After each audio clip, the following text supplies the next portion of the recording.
criminals are often known to have very dark, troubled, miserable pasts. It is believed that when these criminals take the lives of all sorts of people, sometimes they are haunted by these victims.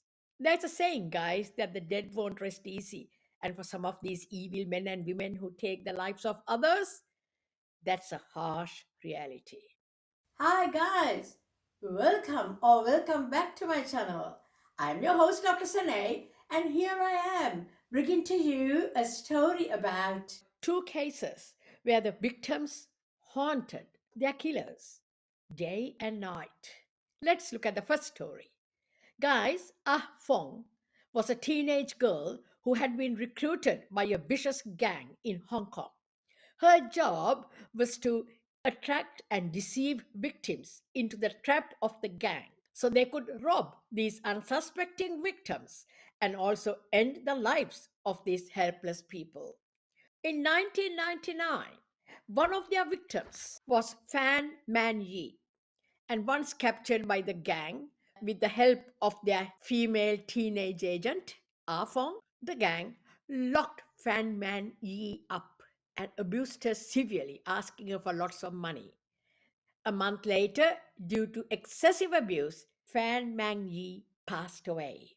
The gang didn't care and they just started focusing on other victims. But, guys, would you believe her initial attacker, the female teenage gangster Ah Fong, began having terrible nightmares? She was unable to sleep. After days of being actively bothered by Fan Man Yi, the villainous young woman, Ah Fong, decided to go to the police and reveal the entire story to the authorities. She took them to the crime scene, where the crime of taking the life of Fan Man Yi took place, and of course, which Ah Fong helped in. The police found Fan Man Yi's body and also managed to arrest three of the gang members on Ah Fong's testimony. What a chilling true story, guys! Our second story is about the disappearance and murder of 13-year-old Kerry Ann in 1982.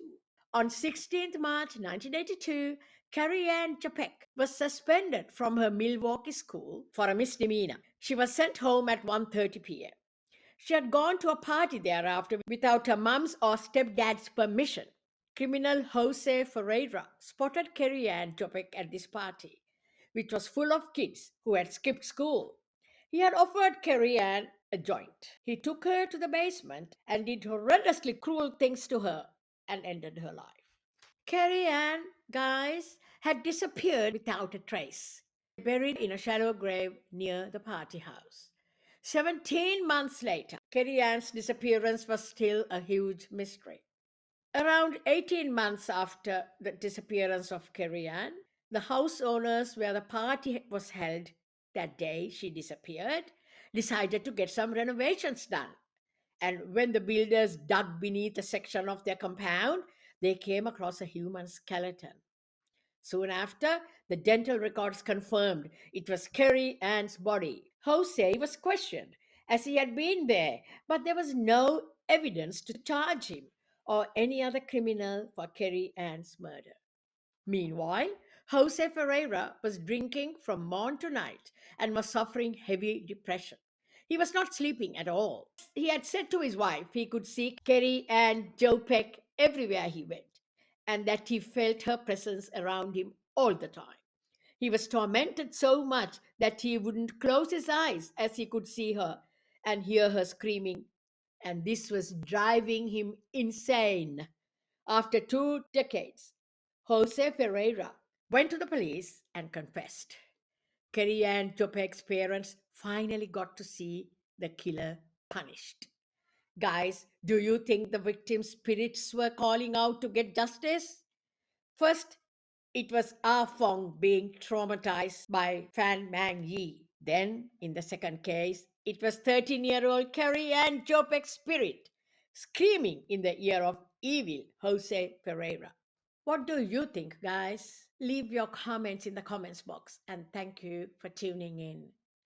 Thank you for watching, guys. Good night.